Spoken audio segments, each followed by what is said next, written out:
The plane touched down with a soft thud, but my heart felt like it had collided with the runway. After 11 long years, I was finally back. The smell of the city had changed. Streets looked wider, buildings taller, but the memories of home clung to every corner of my mind. I had left as a young adult, chasing opportunities and dreams, but now, my only goal was to save my late father's workshop. That workshop was more than wood, nails, and tools. It was a piece of my childhood, my father's life, and the heart of our family. Driving through the familiar streets, I noticed how much had changed, yet some things remained the same. The old bakery, where my father once bought me bread after long work days, still had its faded yellow sign. The tree in front of my house, which I had climbed countless times, now towered over the driveway. My hands gripped the steering wheel tighter. I wasn't just visiting, I was reclaiming what was mine, and I wasn't going to let anyone take it from me. When I reached the house, my stomach twisted. The front yard was neatly trimmed, a sign of someone else's care. I stepped up to the door, my fingers trembling slightly, and knocked. Moments later, the door swung open. My mother appeared, her face showing surprise and a flicker of worry. Behind her, a large man stepped forward, my mother's new husband. He looked at me with eyes that said I didn't belong there. "This isn't your house anymore," he said, his voice low, but threatening. Before I could respond, he stepped closer, raising his fist, as if to push me away. I froze for a heartbeat, not expecting physical hostility, but I didn't move back. I could see the tension in my mother's eyes. She wanted peace, but he thrived on confrontation. I took a deep breath and held my ground. "I know that," I said calmly. "But I still have the original deed papers, and I have a lawyer who can back me up if needed." My words hung in the air, heavy and certain. I could tell he didn't believe me. His anger faltered for a moment, replaced by confusion. I had waited 11 years for this moment, and I wasn't going to let fear or intimidation stop me. Stepping past him into the hallway, I took in the familiar surroundings. Dust had settled on furniture and floors, signs that the house had changed hands in more ways than one. But my eyes were drawn to the door at the back of the house, the one leading to the workshop. My father had spent decades there, teaching me how to measure, carve, and create. Every scratch on the wood, every old machine, told a story. As I moved closer to the workshop, memories of my father's laughter and lessons filled my mind. I remembered staying late, hammer in hand, trying to perfect a joint or carve a design he had shown me. That workshop had shaped who I was, and I could not allow it to fade into someone else's memory. My mother's new husband continued to glare, but I ignored him, focusing on the place that truly mattered. I felt a mix of excitement, fear, and determination. The journey back home wasn't just about reclaiming a building. It was about reclaiming a legacy, honoring my father, and proving that some things could never be taken. No matter how much time passed or how many obstacles appeared, today was the first step. Walking into the workshop felt like stepping into a time capsule. The scent of sawdust mixed with old oil and wood polish hit me instantly, and memories came rushing back. Every corner, every shelf, every machine had a story. My father had built this place with his hands, and for years, it had been my world. I ran my fingers along the worn workbench, remembering the long afternoons I spent there, learning from him. He had a way of teaching that was patient but firm, showing me that every mistake was a step towards something greater. The workshop had been abandoned for a long time. Dust covered the tools, and a few machines had rusted in silence. Yet, there was something comforting about it all. This was my inheritance, not just on paper, but in spirit. I could almost hear my father's voice, reminding me to measure twice and cut once. I could feel his pride in me, even though he had passed before I could fully take over. I paused near a set of old blueprints tucked in a drawer. They were faded, edges curled, but they held the designs for some of my father's most intricate projects. As I carefully spread them out, I realized that this workshop wasn't just a building, it was a legacy, one that someone else had no right to destroy or claim. My mother watched from the doorway, her expression a mixture of nostalgia and worry. "It's exactly like you remember," she whispered. Her voice trembled slightly, and I could tell she was torn. She had moved on, remarried, and tried to build a new life. But this place reminded her of a time she couldn't forget. "Mum, I didn't come back to fight," I said gently. "I came back to save this, to keep what Dad worked for alive." She nodded, but I saw the shadow of doubt in her eyes. Her husband was still watching, arms crossed, his jaw tight. He clearly didn't understand the weight of what this place meant. To him, it was just old wood and metal, but to me, it was memory, skill, and family pride. Later, I stepped outside and saw one of our neighbors, Mr. O'Dunn, tending to his garden. He had known my father well. "Ah, you're back," he said, a warm smile breaking through the tension. "The workshop hasn't been the same since your father passed. I'm glad someone with the right heart is here to take care of it." I smiled, feeling a surge of hope. The community remembered my father, remembered the dedication he put into every piece of work, and now, I was here to honor him. As the sun dipped lower, casting long shadows across the workshop, I realized the journey ahead wouldn't be easy. My mother's husband would resist. There would be obstacles, and perhaps even legal battles. But standing in the place where I had grown up, surrounded by tools and memories, I felt a quiet strength. This was where I belonged, and I wouldn't let anything take it away. Tonight, the workshop would sleep in silence, but tomorrow, I would begin restoring it. Not just the building, but the spirit of my father's dreams, the pride of our family, and the hope for the future. The next morning, the workshop felt alive in a way it hadn't for years. Sunlight streamed through the dusty windows, highlighting the scratches and marks on the walls that told stories of long hours and hard work. I moved from bench to bench, checking machines and tools, imagining what it would take to bring everything back to life. Every corner whispered my father's presence, reminding me why I had returned. But the peace didn't last long. My mother's husband appeared in the doorway, arms crossed, his face set like stone. "I told you," he said, voice sharp. "This place isn't yours. You can't just waltz in here and take over." I didn't flinch. "I'm not here to take over," I replied calmly. "I'm here to restore what your family inherited. Legally, this is mine, and I have the papers to prove it." He laughed, a harsh, bitter sound that made the walls feel smaller. "Papers? You've been gone 11 years. Everything here has been under our care. You have no right to interfere."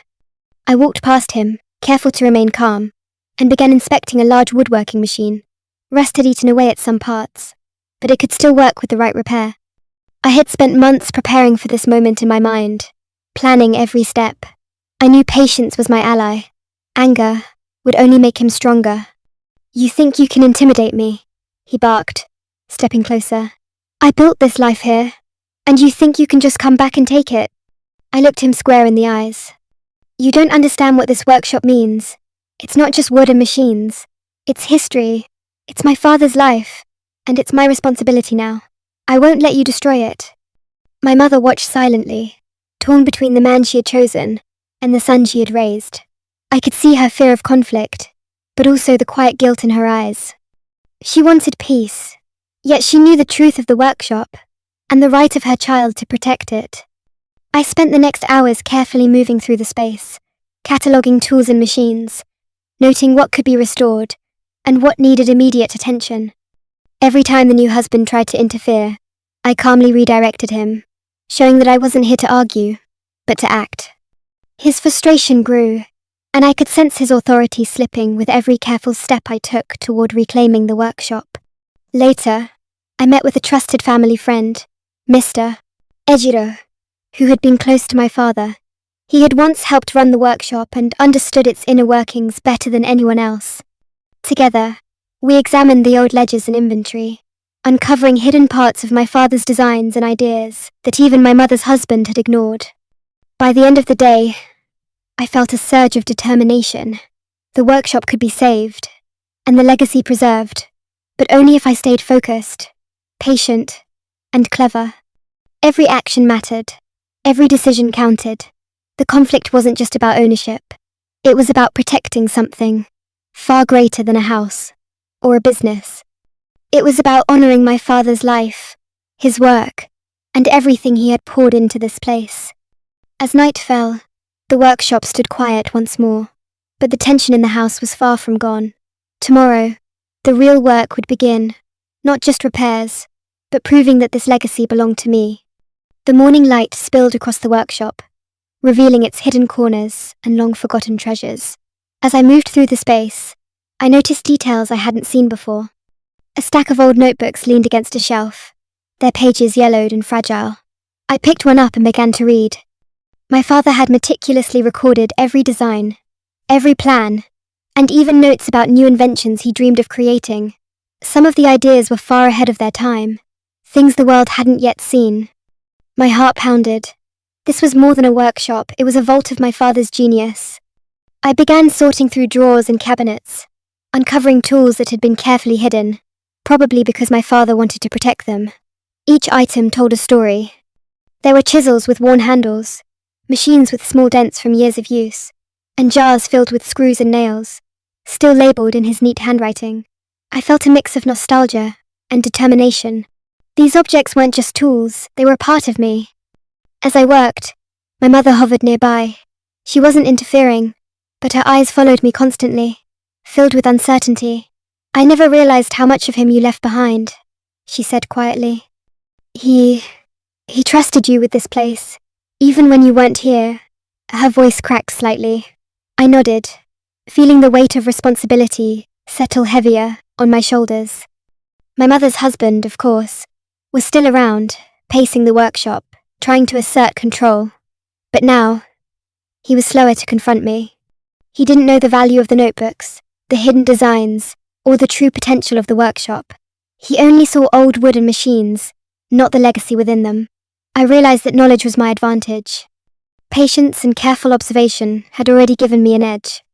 Later, I met with Mr. Ejiro again, the family friend who had worked with my father for years. We spread the blueprints and notebooks across a long table, examining every detail. Some designs could bring in immediate income if built.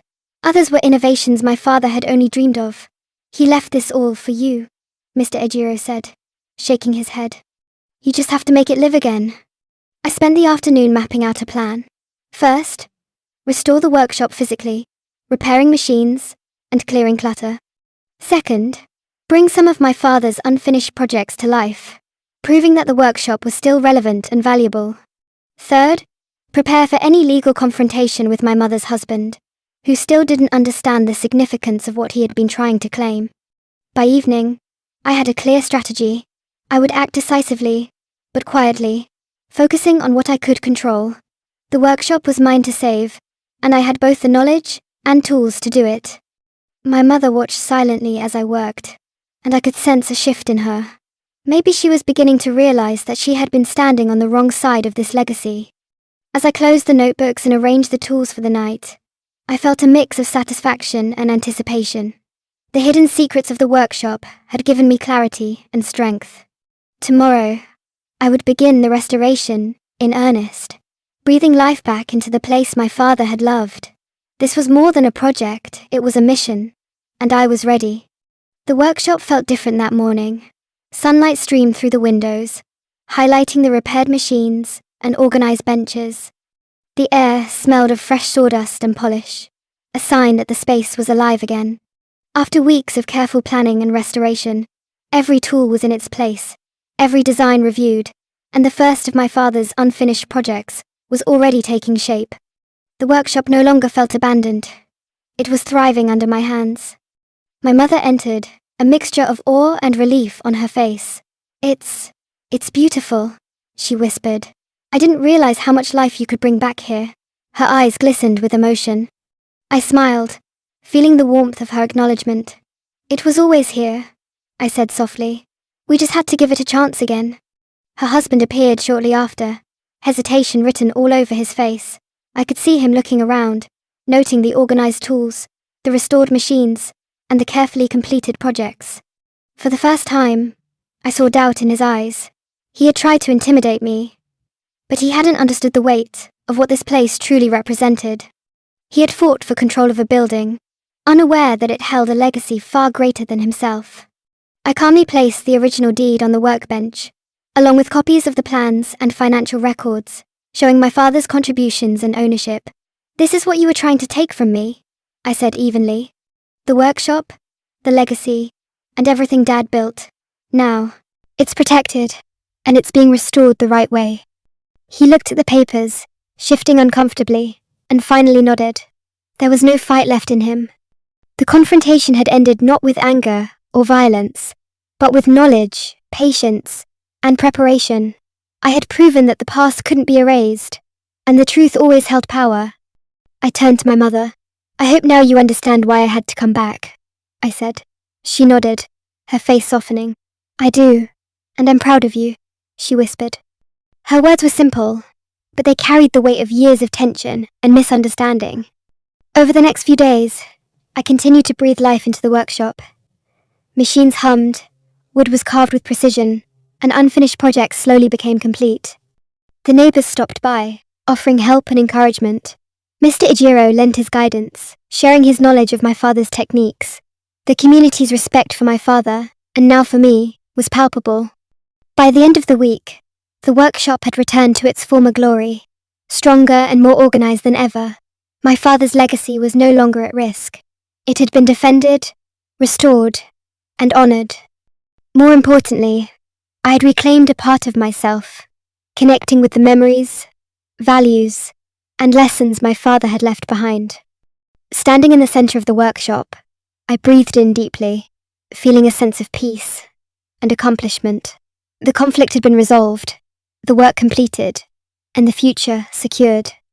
My father's spirit lingered in every corner, and I knew that I had done him proud. The workshop was more than a building. It was a symbol of resilience, family, and the power of returning home to what truly matters. Thanks for watching, and please tell us in the comment section where you are watching from. And don't forget to subscribe for more.